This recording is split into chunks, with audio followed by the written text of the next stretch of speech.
Makibaka, wag matakot!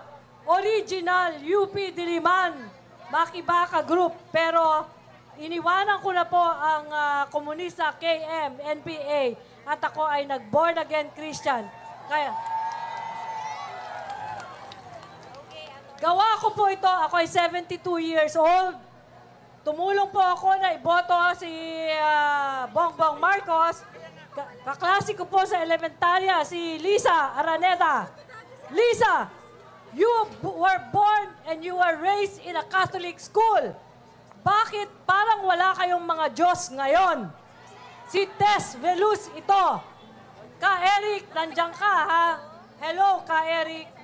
Ito ang aking ginawang poster. Kasi baka sabihin na naman nila, nagpabayad tayo. Hindi po. Umiyak ako at na-depress ako ng several days. Kaya hindi kami nakapag-Bible study. Ang nasa harap nito, ibalik si Tatay Rodrigo Duterte at ang kabila, okay yan. Duterte! Okay. Dito naman, partner, mayroon tayo mga kapatid na galing sa Cebu. we are also victims of NPA, drug addicts. It's not a one-way victim of drugs. Okay? Hindi lang EJK. Maraming biktima ng pang-aabuso ng mga drug addict, pusher, at mga terorista. Ayun, tama! Duterte! Duterte! Oh, partner! Partner, mayroon tayo ditong mga bagong dating natin galing ng Cebu. Okay, ano ang mensahe nila? Mensahe niyo po, sir. Sa hirap ng buhay ngayon, hindi pwedeng magpabaya. Kailangan tumayo. Lahat na pwedeng gawin natin. Hindi pwedeng nasa bahay lang tayo. Kung pwedeng lumabas tayo, ipakita natin yung suporta natin. Kasi hindi tayo Pilipino na walang kwenta. Lahat na pinaghirapan natin, kailangan ipaglaban natin. Yes! Duterte! Duterte! Oh, partner, meron ako dito representative ng OFW. Ma'am? Ako po si Jai Acedo from the OFW Global Movement for Empowerment. Dugot pawis ang pinuhunan namin para kay Tatay Digong para manalo siya. Dahil naniniwala kami sa pagbabago. Tunay na pagbabago. Pero ngayon, nasayang ang mga taxes, remittances namin. Dahil adik pala ang gobyerno natin! Yun! Ibalik nyo si Tatay Digong kung ayaw nyo na bumagsak ang ekonomiya ng Pilipinas! Tama! Do not with our dignity.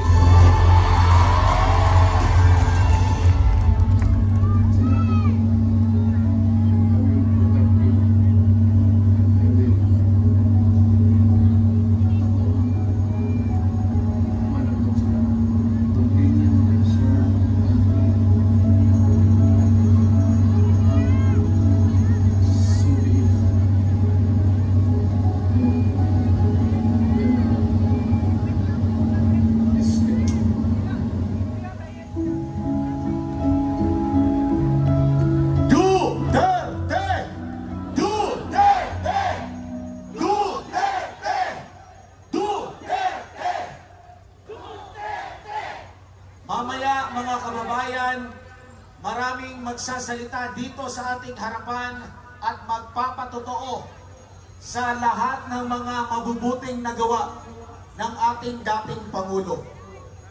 Hindi niya tayo iniwan. Ganyan ang ating presidente. Hindi traidor si Tatay Digong. At ang isa sa makapagpapatotoo niyan ay ang kanyang spiritual advisor at matalik na kaibigan, walang iba kundi si Pastor Apollo C. Kibuloy. At para lubos pa nating maunawaan ang kanilang relasyon at kung paano sila nagtulungan para sa bansang Pilipinas, atin pong tawagin ang kinatawan po ng Kingdom of Jesus Christ, si Sister Eleanor Cardona.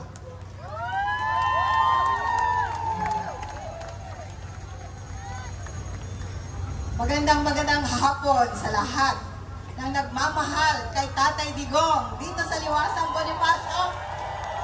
Woo! At sa lahat ng nagmamahal kay Tatay Digong sa buong Pilipinas na nakikipag-isa sa atin sa hapon ito. Live tayo sa iba't ibang probinsya, sa social media. So lahat din ng mga OFW nakikipag-isa po sa atin sa hapon ito. Una sa lahat, nagpapasalamat ako sa pagkakataong ito na makapahagi ng kwento kung paano naging magkaibigan si Pastor Apollo C. Kibuloy at si Tatay Digong. Kumbaga, this is a friendship that is forged in fire. Pagkakaibigang nabuo sa apoy. Bakit? 4 na dekada silang magkasama. Pero na sitwasyon ng Davao, yung tatawag din na Nicaragua at Managua. Magulo. Walang gustong titira sa Davao City. Dahil takot. May takot. Kahit sa kapilya ni Pastor, may mga pumupunta doon at tinatakot ang mga misyonaryo. Nilalagay ang 45 sa harapan at pinapapili. Baril o Biblia? Ganun ang Davao. Tumakbo si Mayor bilang Vice Mayor at muli siyang gumalaw sa pananambahan ng Jesus Christ.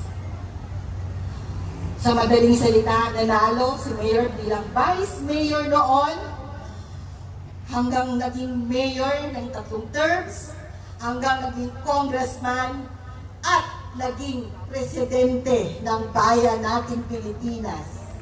At mula noon hanggang ngayon, magkakasama sila ni Pastor. Ano bang klaseng kaibigan sila? Sabay silang maglaro ng golf, ganun kasimple ang buhay. Sabay silang nagmo-motor, nagpo-biking, mag-big bike. At si Mayor din ang nagturo kay Pastor na maging piloto. Piloto silang dalawa. Nag-aral sila para maging pilot.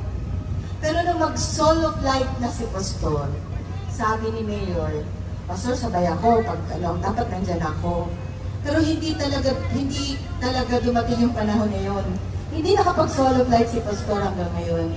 Kasi sabi ni Mayor, Pastor, delikado pag mag-solo flight ka na magpiloto sa aeroplano. Pag bumagsak yun, patay ako sa milyon-milyong members ng kingdom. Hindi nila ako mapapatawad kung mawawala ang pastor nila.